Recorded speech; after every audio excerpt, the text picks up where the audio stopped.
This channel is for educational purposes only. Please do your own due diligence before making any investment decisions. Hi, this is Rabil with Invest Like a Pro. I want to spend a few minutes just going over something, and I think it's pretty important. It goes to what we've been discussing over the last month about keeping it pretty stupid and simple.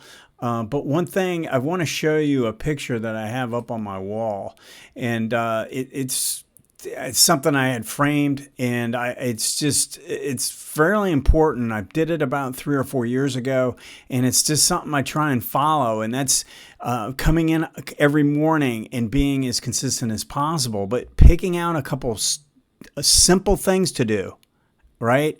Do them on a consistent basis.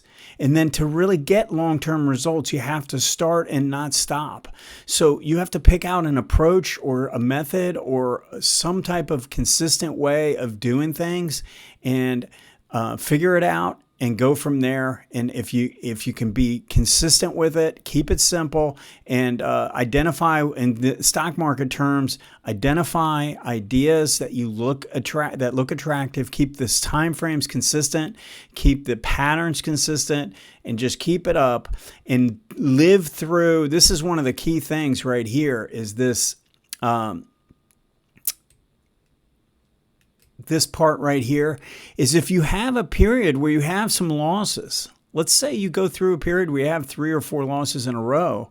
Even using this KISS method that I'm showing you, don't throw it away and go read another book and come up with a new indicator. That's not how you make money in the market. Trust me, I did that for years. It's the reason why I know everything about technical analysis, because I tried one thing and that didn't work. I had a couple losses. Oh, if I have a couple losses, I have to go try something else. So I went and did something else. But the good news for you guys is that I learned some key things over the years. It was much to my detriment. So I'm trying to help you avoid the same kind of issues, but just keep it simple. Do a few simple things every day. It doesn't necessarily have to be every day. It has to just be consistent basis. So do them on a consistent basis, right? And then just keep going. You have to fight through some tough times, but if you do that, you're going to be successful. I want to show you an example of how I would go about looking at the bars. Okay, I think the bars can be of use to you. And I'm thinking this is a KISS method trade. So I've got a 30-minute and a 5-minute. Okay, the 30 minutes on the left, I've got the move to the upside. I've got good confirmation on a MACD basis. Green DI is definitely confirming. Look at the ADX making a higher high, and it's rising. I like the volume pattern too. So this is kind of all the things that I'm looking for on the way up. Then we get the pullback. This is the pullback on this time frame. It ends up forming a little pinch play here, which is what we want to see when we get overrun. We want to get a test of the 18. We got that and ended up forming a pinch in that scenario. And that's a really good entry when you have low ADX. It's a good way to play. Sometimes the overrun is not like you have to give it that much time. You don't have to wait for here. If it gives you the opportunity to buy the pullback like that with a pinch on low ADX, there's nothing wrong with doing that. Now, I want to show you how, if you're using this time frame and the bars, it would be a lot easier to take that trade right there. All right, now let's just look at these bars. So first we start off with a big green bar here, and we have another green bar. Now that is happening on 30-minute, but if you had an hourly, it would be one big green bar. Do you see that? I mean, that's just one strong move to the upside. It happened to be split over 2 30-minute bars, but that's a big green bar to the upside.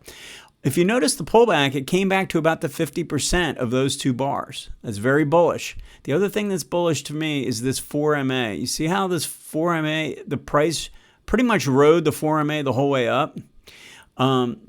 So that is essentially the 4. It's an approximation, but the 4 is essentially the 18 on the next lower time frame. So as I say, it's not exact, but it's pretty close, and you can see how price was riding the 18 on the way up here. Now, when we look at what happened here, green bar, green bar, green bar, green bar, green bar, and a green bar closed right at the high. And every one of these, basically the low of the bar was holding the 4. It's a really bullish scenario. So you could call this just one big green move. big green move. There's no intermittent selling along the way. Little pauses in the bars, yeah, with a few tails, but really this is just one strong move. Typically when you get that, there's going to be some follow through after a 3 to 5 bar pullback. So this gives a lot of confidence that what you're seeing over here and the ADX strength and the new high in MACD and everything is being confirmed by what's taking place here. This is very bullish. Now, look at what happened at the peak. First thing we do is we get a pause bar. That's where you open and close at the same level. Now you have two big tails. That's telling you that we're after the run that we've had, it's telling you we've reached indecision, probably at a point where if you were in for this run, this would probably be a pretty good point to start taking some profits or maybe take it all. But more importantly, we're thinking, okay, we're going to get a pullback, especially after we get two of these, and then we get red bars coming down. But notice how the red is they're not big bars. If this were a big, violent red bar like that, then I would be thinking I probably need to look for some kind of a double bottom or some kind of it's going to be a little bit more complex. But when it comes in orderly like this, and I can see that on this time frame, I don't even have to evaluate this time frame. I know this overran, but I can see this is giving me a little bit more confidence. Now, look at this bar and this bar.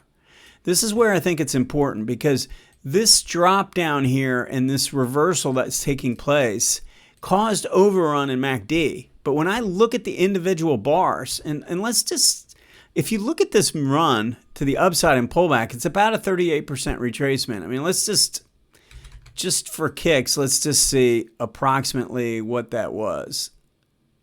It was exactly a 38% retracement. That's a 38% retracement level. You went from there to there and pulled back. Didn't even realize that, but it just makes the trade that much stronger. But more important to me is if I'm going through bar by bar and I see these are not big bars, those are pretty orderly bars, and then we get a tail and we get another tail. And if you notice what's taking place, the 4 is starting to cup around. Well, that's the 18 on this time frame starting to cup around, starting to build some confidence in this overall trade pattern. So when I see that, I know I've got, so I can look at what's going on here in this opposing trend and have some confidence, but it's going to grow exponentially when I see the bars, the individual bars on the higher time frame, because I can see that it's just not that violent. This is not harsh selling at all. It doesn't hurt that this is a great pinch play setting up. Now, look at what happens here. As this is moving up, we want to use these bars to help us with the exit on this. Now, one of the things that I talked about last time was look at the green, make a move up, pull back, make a higher high. Look at how green makes a lower high. So what do? We start trailing this. The moment this went to a new high, you start trailing the stop bar by bar until you get stopped out, in this case, around 385.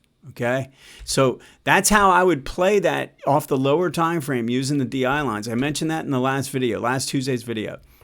Now, what I like to do, because sometimes you don't get that layup of an exit point using the DIs, is use the bigger time frame bars to see what's really going on. Size of this bar is not that big, not that big. It's green. They're all green. It's moving up. But then the size of this bar starts to grow.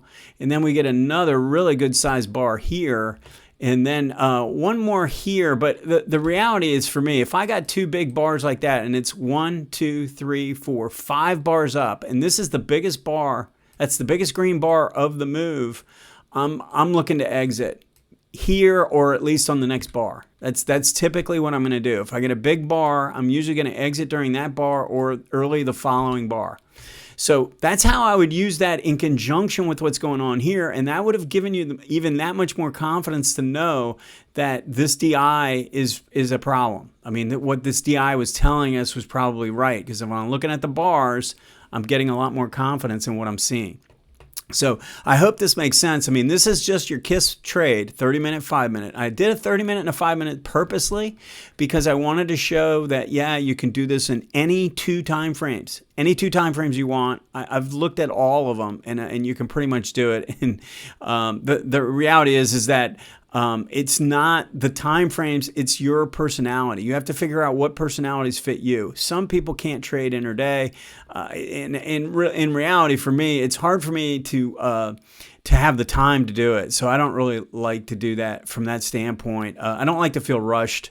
I like to think if I'm going to do it, I'm going to come in and I'm going to spend my day trading. I don't have the ability to do that.